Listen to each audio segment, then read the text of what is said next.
So what I'd like to do right now is talk a little bit about practicing in this course, practicing your public speaking skills, practicing in isolation at home, or practicing in front of a web camera and posting it to YouTube.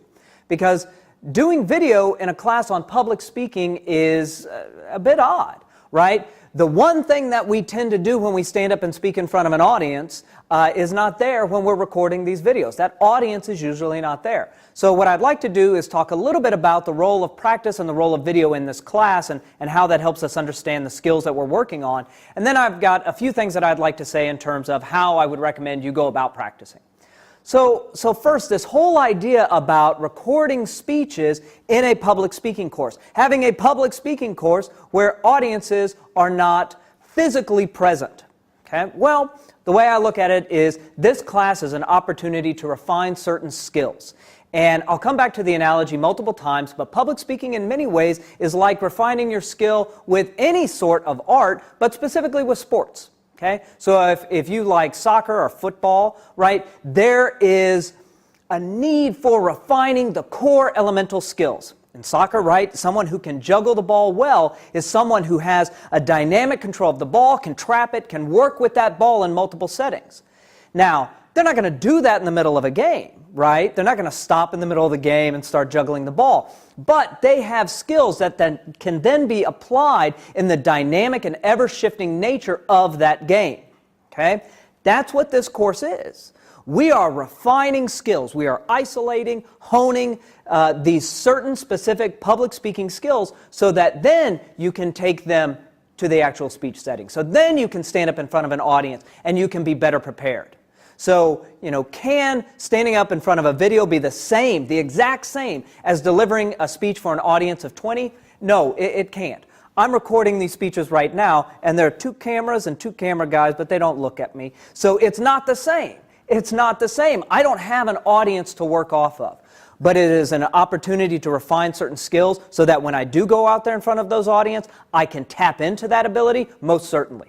Okay? So we're focusing solely on skills in this class so that you can be more dynamic in the game. You can be more dynamic when you actually have an audience there present. And I'm reminded of a quotation, and this is often attributed to Seneca the Younger. Seneca the Younger was a writer, Roman writer, philosopher, writing at the dawn of the Common Era. And this quotation's attributed to him, and I think that attribution's actually kind of pretty dubious. But if he didn't say it or write it, it's probably something he would have agreed with. And that is, luck is what happens when preparation meets opportunity. Now, I don't know what type of public speaking opportunities you're going to find yourself in. To be fair, you don't either. Okay? Those are going to arise in the future. So you don't know what opportunities are out there. But this class is going to work on that preparation. Okay? So that's what I see the role of practicing in this class being able to refine those skills. Now, hopefully you will post videos and get some peer feedback. Okay? But that's not the same as having a physical audience present. But because of that, I want to shift now and talk a little bit to some recommendations I'd make to you in terms of practicing your speeches. We're going to start with an introductory speech. I'm going to ask you to practice it. When we get into next week, we're going to be talking about the impromptu speech. I'm going to ask you to practice it. So there's sort of 3 key things that I want to make sure that you're at least thinking about when it comes time to practice your speech. One of them would be don't restart. Replicate your mobility in the speech. And whenever possible, speak at volume.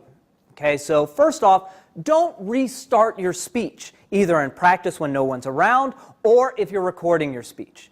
And I say that as much as possible. Don't re-record as much as possible. I hope one thing you'll notice in these videos that you're watching of me is they're one-shots. I don't restart these speeches. I don't restart these segments. And I'm doing that as a pedagogical principle. There are a couple of times when maybe I've got a flub that I wish I wouldn't have done. But if I'm in front of a live audience, I don't have the luxury of saying to everyone, okay, forget the past 15 seconds. Let's take it from back when I said. That's not a luxury. So don't restart as much as possible, because really what I want you to be doing is practicing getting out of jams, not erasing them from history. Because again, that's what you're going to have to do when you stand up in front of an audience. You're going to have to, if you find yourself lost in a speech, take a moment, regather your thoughts, and keep pressing on. So don't restart as much as possible. And certainly don't restart simply because you said or ah. We'll get to this next week. We'll get to this in 2 weeks' time when we're talking about the delivery for the impromptu speech. But the issue with ers, or ahs isn't so much presence or absence. Did you say it or did you not? So much as it is context. Where is that flowing, right? There have been, in every language since the beginning of languages, ers, and ahs. To suggest that utterance is somehow aberrant is a stretch at the very least. But we'll get to that. Don't merely restart because you said once. That's a performance orientation. We're all about communication orientation. Okay, so that's the first thing. Second, replicate your mobility as much as you can. In one of the upcoming videos, I'll talk to how you're going to set up your camera to shoot your speeches if you so choose.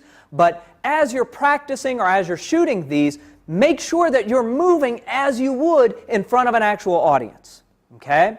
So you're not sitting down, you're not laying down. That may be how you run the speech in your mind to make sure that your memory's in check. But when it comes time to practice that speech, stand up and move around as you will move around. Okay? Because in so doing, you're just adding to your repertoire of speech and movements and gestures. Okay? You're beginning to associate certain hand gestures with certain things. They're starting to look more natural. So replicate your mobility as much as possible. And at the same time, replicate your volume as much as possible. Speak at volume. So if you're muttering to yourself as a way of practicing the speech, you're probably going to go faster. Okay?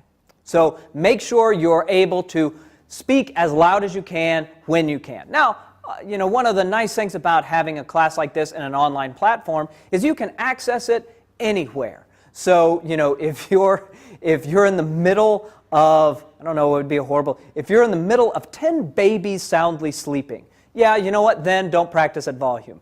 I don't know why you would be in the middle of 10 babies soundly sleeping, but if you are, don't scream and wake them up. That's just rude. But so for the most part, when you're practicing, I want you to speak, as we would say in competitive speech, practice under contest conditions, because that's how you're going to get to know what works in that setting. So in your case, practice as much as you can at replicating all the factors that are going to be there when you stand up to speak. You may not have an audience present, but you can move around, you can speak at volume, and you can practice getting yourself out of oral jams. Okay, so just talking your way out of a problem. So that's kind of how I would envision you practicing these speech skills. But ultimately, you need to take these skills into public settings. If this class is to have an effect, you have to take these, we talked about soccer and juggling, you got to take that ability onto the field. You've got to refine these skills in the privacy of your own home, but then take them into the workplace and look and sound good.